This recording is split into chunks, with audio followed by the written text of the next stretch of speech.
Hey viewers and viewers, my name is John Red Strategist and welcome back to Sir You're Being Hunted. This is episode 247. Okay, it's back of course with the Alert Landowner Challenge. It is, time to start clearing out this western island, or at least start scouting it out, whatever. But yes, that actually means we only have this island and the north one left before this challenge is completed.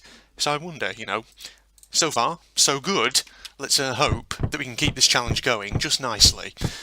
Haven't done a Sir recording in a while, actually. It is the 11th of March today, as of when I record this. But of course, by the time this video goes out, it'll be probably past then, won't it? Alright, immediately straight off the bat, there is actually a device piece over here in this direction. So if I just move closer and closer, then we'll mark it out on the map. Scouting has already yielded fruitful results, which is fantastic. Always what we want to see. Okay, use... It's funny how when you're in the map, right, the thingy bobber, the sound of the old, whatchamacallit, music, Jesus Christ, can't find the word then, just seems to stop.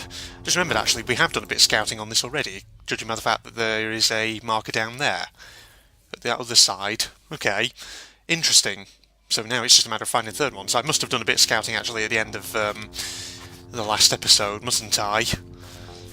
Okay, well that's fantastic actually. That means potentially we might be speeding things along a bit, which is awesome. Let's get... Oh wait, what am I doing? Why am I emptying it? That's the first fucking revolver I've found. That's awesome. That means I can friggin' get a gun. Hold on, move that there. Oh god damn it, we're gonna need to do some serious inventory management here. There we go. Put that in there and put that there. That's got 0 rounds in it now, hasn't it? We'll put that in slot 7. And just load it up. Because you see, we've got all this ammo, might as well start making some use of it. Of course, I'm hoping that these device pieces are only going to be small ones. Otherwise, we're going to end up with a chock-full inventory. Okay, let's go off towards the centre of the island here and see if we can locate this here third device piece. Oh, did I just hear the thumping footsteps of a landowner? That might have just been me, actually. Okay, never mind. So, how are you guys doing out there, of course, watching this? Oh, where? Where did you even come from? You can just fuck off, mate. I mean, I'm tempted to maybe shoot you, but... Oh, there is a poacher somewhere near. Nope. We're getting out. Maybe he was in this field, and I just didn't notice him, so blundered towards it. Ooh, there's a poacher over there. No, you don't, you bastard. Oh, fuck off. Where are you now?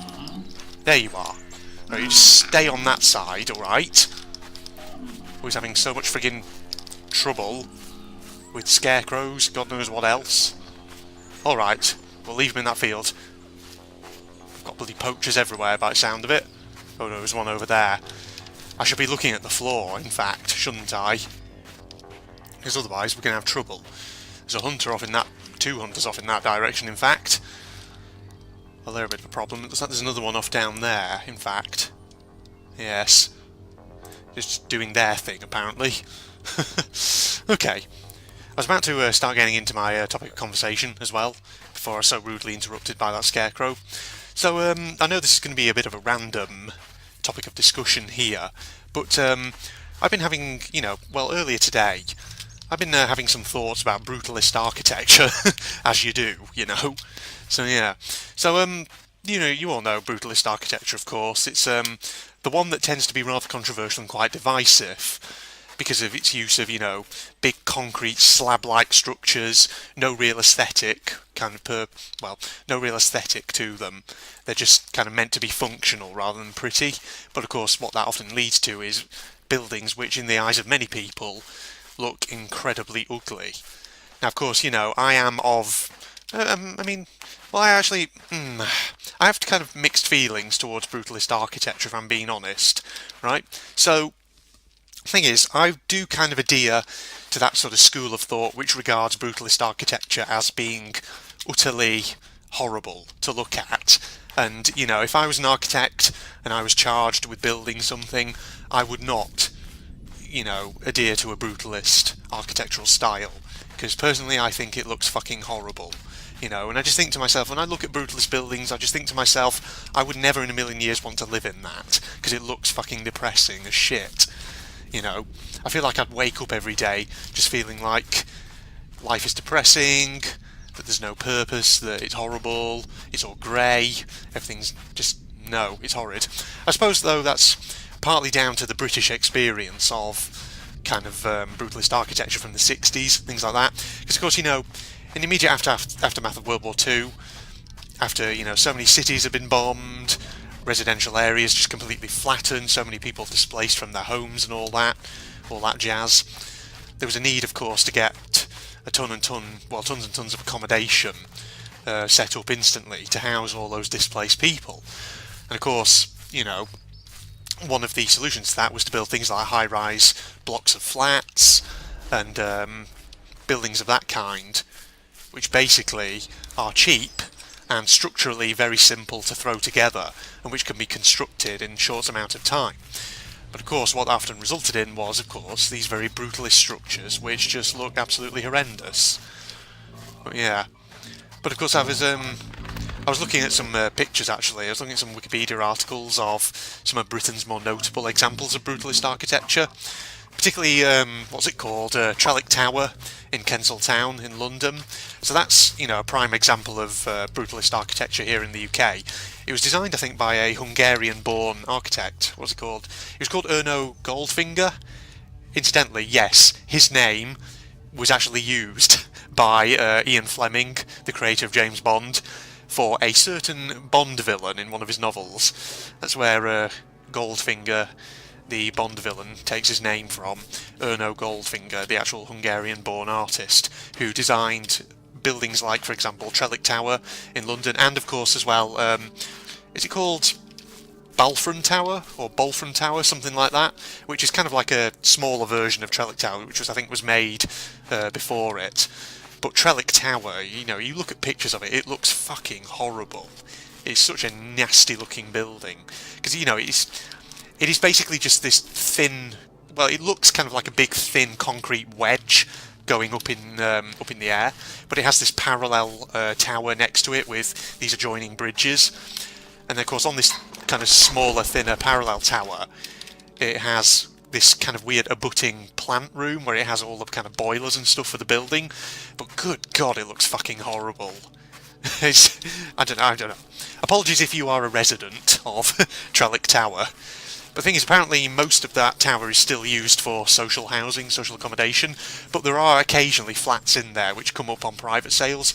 I actually did a very, very quick, I'll admit, very quick Google search, just having a look at if there were any of these flats up for sale, and my God, right, one of these flats on there was going at something like £700,000, which is, I can't help but think to myself, who the fuck would pay that much money to live in Trellick Tower, right? I mean, granted, yeah, obviously during the 70s and the 80s, I think the place developed a bit of a nasty reputation, because, of course, well, Erno Goldfinger, the guy who designed it, wanted to have like a concierge service in it, so that, you know, nobody could just kind of enter and leave the building as they wanted. But of course, I think he didn't get the funds to do that. So unfortunately, what that meant was there was no kind of real security on the building, so people could just come and go. And because, of course, you know, a lot of these kind of brutalist tower blocks that you see from that kind of period of history were kind of thrown up very quickly. A lot of them had things like structural problems, which of course meant that over time, structurally, they began to deteriorate. So they became absolutely, you know, they became big kind of, well, they became kind of impoverished places to live, more or less, you know, substandard accommodation. So of course, naturally, they began to become epicentres for things like criminality, prostitution, drug taking, antisocial behaviour, and Trellick Tower, of course, was no exception. I believe the name that it was given, sort of nickname that it was given at one point, perhaps in the 70s or the 80s, was something like Tower of Terror, something like that. But yeah, I mean, I think later on in its life it did get a concierge service, and I believe it still does have one now.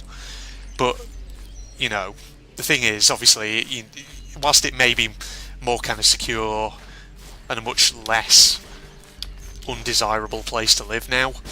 I don't know. It's still not ideal, is it? Right, we've got the landowner over there.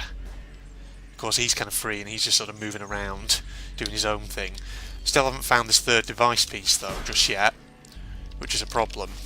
Now, someone out there is having a shootout. Right, if those dogs would move off after the landowner, please. Oh no, he's coming back. Oh, someone's actually shooting. Nope. You didn't see anything, doggo. Yeah, someone is actually shooting the landowner. But of course I don't think the landowner really does anything about the hunters, does he? At least I've never seen him actually attack any of them. How curious. But yeah, back onto the subject, of course, of what I was talking about. Trellick Tower and all that. And I suppose Balfron Tower, or Balfron Tower, however it's pronounced, because obviously that's such a similar design. If you go on the Wikipedia pages, you can see kind of shots of the interior, and god, the designs look so dated. So kind of 60s and 70s, it's horrible. Oh god. Maybe I'm being very unfair to them, who knows. But yeah, I remember back when I used to live up north in the northwest of the UK. Of course, because I used to live not far from the city of Lancaster. Obviously in that sort of rough area you also have the city of Preston, and Preston of course is very much a post-industrial northern English town, and of course if I remember correctly there are a lot of examples of brutalist architecture there as well, and they're all just horrendous to look at. We've seen that device piece already. I kind of want to investigate some doors here without provoking that asshole. Take that. Get some food. There we are. Scrape out the marmalade from that jar and eat it down my throat. Okay, so moving on. So, if any of you guys out there who are watching this, let me know in the comments. In the places where you live, are there any kind of examples of utterly horrendous-looking brutalist architecture? Things which you look at and you think to yourself, who the fuck decided to actually build that thing? Because it's freaking atrocious. Or maybe the opposite, in fact, actually. Is there anyone out there who actually likes brutalist architecture? Who looks at it and thinks, you know what? It's got a certain appeal to it. I kind of like it. Something like that. Let me know, Feel free to tell me in the comments what is it that you like about it. Because I'm, kind of curious, actually. Right. Moving on. Sorry for that long rambling discussion about Trellick Tower and all that. It's just on the brain at the moment. Instantly, I actually was reading about the architecture as well, Erno Goldfinger. Apparently he was a bit of a humourless bastard, by all accounts. The guy, was just not very fun to be around. Because apparently, there were cases of him flipping out at people who commissioned him to make certain designs, and he would kind of flip out at them if they sort of refused certain ideas that he had. At least these are just little anecdotal things I've heard, or read rather, about him. So yeah, odd kind of character. Eccentric, shall we say. That's the term we'll use, because that's kind of putting it politely, isn't it? Right, I'm kind of going in big circles here, and I can't even find this friggin' third device piece. It must be somewhere in the middle of the island. Where would it be? I didn't know, ladies and gents. Okay, so whilst actually we're on the subject of architects and architecture, obviously I talked about brutalist architecture. I said actually I had mixed feelings towards it, and then I just sort of went off on a bit of a rant about how I don't like it. I mean, I don't like it in the flesh, i.e., I wouldn't want to live in a brutalist building, and if I was an urban planner, I would definitely not want to build an urban area with brutalist style, because I just think it's ugly. But on the other hand, because brutalism has those kind of connotations of kind of, totalitarian ways of doing things, of regimes, and kind of cold, grey light. I didn't mean to do that. I thought that was my torch. Fuck's sake. Bloody hell. I'm an idiot. But yeah, because it has those weird kind of connotations, what I've just said there. As a kind of aesthetic, I suppose, for things like novels, literature, films, that kind of stuff, I suppose, it does have a certain allure to it, kind of. But yeah, I'm just going to take those stout bottles and exchange them for empty ones, because, yeah, it would be good to hold on to those. What's this one? The awful dream. I heard the dogs howl in the moonlight night. I went to the window to see the sight. All the robots that ever I knew, going one by one and two by two. On they passed and on they passed, townsfellows all from first to last. Built in the moonlight of the lane, quenched in the heavy shadow again. Mechanicals marching as when we played, at soldiers once but now more staid. Those were the strangest sight to me, who were drowned I knew in the awful sea. Okay, I don't think I've seen that before. That's an interesting one. Right, where is this third device piece, in all seriousness? It's got to be around somewhere, hasn't it? Actually, no, I don't want to do that. Oh, no. We've got riders spawning. That's not a good sign, is it? We don't really want that. I think the landowner's around somewhere. No! No! No! Don't come this way! You asshole! What are you doing? You're gonna freaking close in and kill me. Jesus. Don't want that happening now, do we? It's because I'm taking so long, isn't it? It's because I'm taking so flipping long to find this third device piece. I'm just not getting anywhere. Landowner's still hanging around the gift shop. I think he wants some souvenirs, that's what he wants. But seriously, where is the third one? It's not going to be kind of like one of the previous islands, is it? Where I discover it's actually very close to one of the other device pieces. Because you'll remember that example, don't you? When that happened. Probably just covering ground that I've already been over here. There's probably a whole area of the island that I'm failing to explore. There's wisps going in that direction. I mean, if need be, we can always just maybe get the first two, get the landowner's attention, get the first two, and then scram back to the centre island, deposit them, then come back for the third one, maybe, once all the wisps are heading in the right direction. You see, they're going further up the coast, like that one there, which probably is going to take me back towards device piece number 2, which is not really what I want, is it? Go in the opposite direction, maybe? Like that way? Let's see. Okay, yeah, let's do that. Go this way. Because why not? Right, okie doke. Okay, getting back to topic of discussion for this episode. Obviously, some of you might be wondering kind of the opposite of what I've been talking about. You know, Red, do you have like a favourite sort of type of, favourite form of architecture?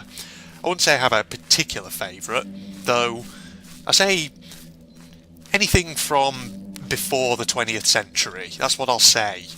Just because, I don't know, 20th century architecture styles like modernist and brutalist I'm not really keen on, if I'm being, brutal about it. But, historical forms of architecture are always a win in my book. I do really like them, some of them. Georgian architecture actually, has a bit of a fond place in my heart. Some people might say it's a bit boring, but I kind of like it because it's always so symmetrical and so elegant, kind of very refined. So that's always nice. Yes. That's good stuff. So, of course, you have, Georgian architecture, I think, was very much prevalent in the 1700s. Hence, why it's called Georgian architecture, because, of course, it's named after the monarchs, the British monarchs of the time, the Georges of the House of Hanover.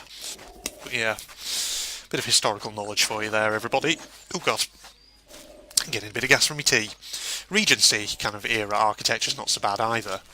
So, early 1800s, that kind of thing. Oh, God. This is a dangerous... That guy's seen me. A lot of them have seen me, in fact. Oh, no. They're all going to see me. No, this is not a good idea, is it? Fuck off, dog. Dog. Doggo. Where are you, dog? There's one of you. Right, he's down. There we are. Let's got rid of him. Could do with getting rid of... Oh no, Poacher's going to disappear all of a sudden. That's good. Right, well, I'm still friggin' confused about where this friggin' third device piece is. I swear to God, it's probably somewhere really simple, isn't it? And I've just completely blanked it as I wandered by. Because you know me, I'm a bit of a Speedy Gonzales. I am. That's what people always complain about on my RTCW series. Red, you're a Speedy Gonzales, you go way too fast, you miss all the in-level secrets, things like that. But, you know what I'm like. It's just the way I am. Living life in the fast lane and all that.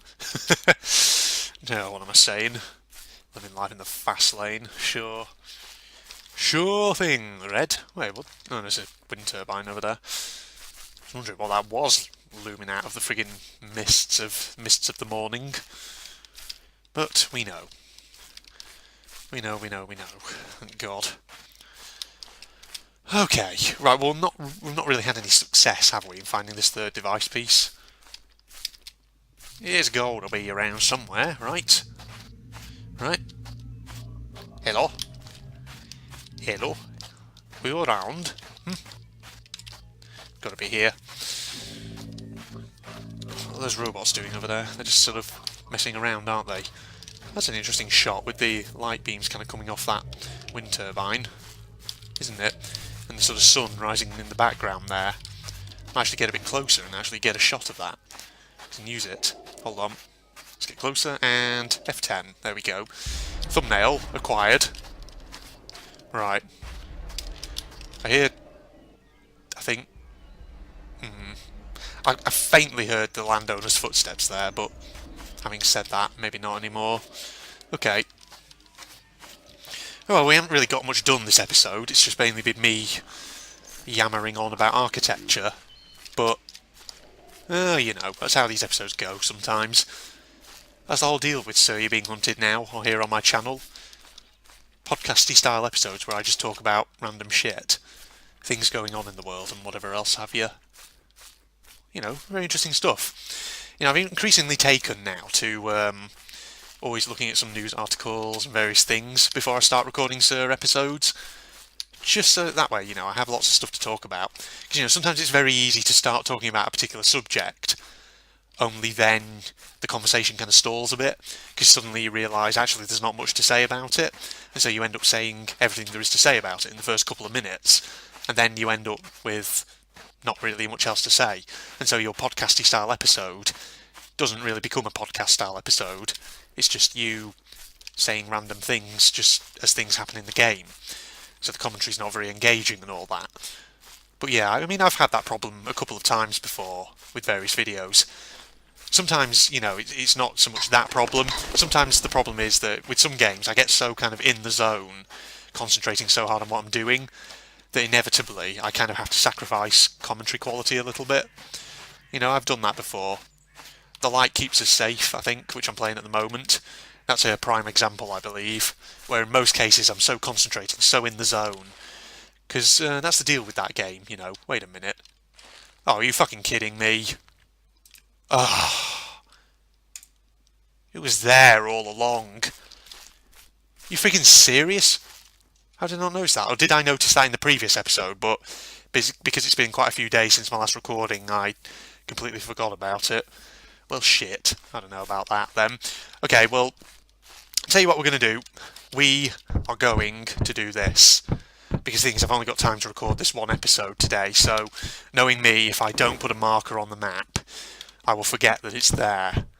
And I'll end up, you know, several days down the line, coming to record episode 248, and then forgetting that it's right there. That must be why I didn't mark it out first time, then. Because I thought to myself, well, it's right by the jetty, I don't need to friggin' mark it, I can just use the friggin' compass marker, the jetty marker on the compass to find it. You know what I mean? Okay. Drop marker 3. There we go. Okay, so those two are actually concentrating in a similar kind of area. This one's the odd one out, right down there. Interesting. Okay, I'll tell you what, we'll save the game and we'll wrap this episode up here, because we've been recording a while. And, you know, next episode we'll actually get on with the challenge and we'll get the landowner's attention, then clear away the device pieces. Now, of course, as you can see, I'm well stocked up. Oh god, that was a funny angle then. I'm well stocked up on various things that I need to actually carry this out. I've got so many empty bottles, as well as alarm clocks, and I've got my guns as well that I can always fall back on if need be. Save progress, there we go. Okay, so I hope you'll join me then for episode 248, everybody. If you're not doing so already, you can follow me on Facebook and Twitter, links in the video description as always. You'll go sign up to those pages to stay up to date with my uploads as and when I publish them. Also, if you're interested in seeing me do anime-related content, go check out my General Red Propagandist channel, link also in the video description. But in the meantime, I'm signing off now. Goodbye, everybody. Oh shit! Okay, that's an interesting flag. That's the rising sun combined with the stars and stripes. Hang on, so is this country like a fusion of America and Japan. How interesting. Yes, well, yeah, that is interesting. What? He's on the quiet tape. I kind of like this now. Not that kind of girl. He's on the quiet tape. I kind of like this now. Not that kind of girl. He's on the quiet tape. I kind of like this now. Okay, fine. That's enough of that. God. In-game S&M. Why do I still have the fly swatter?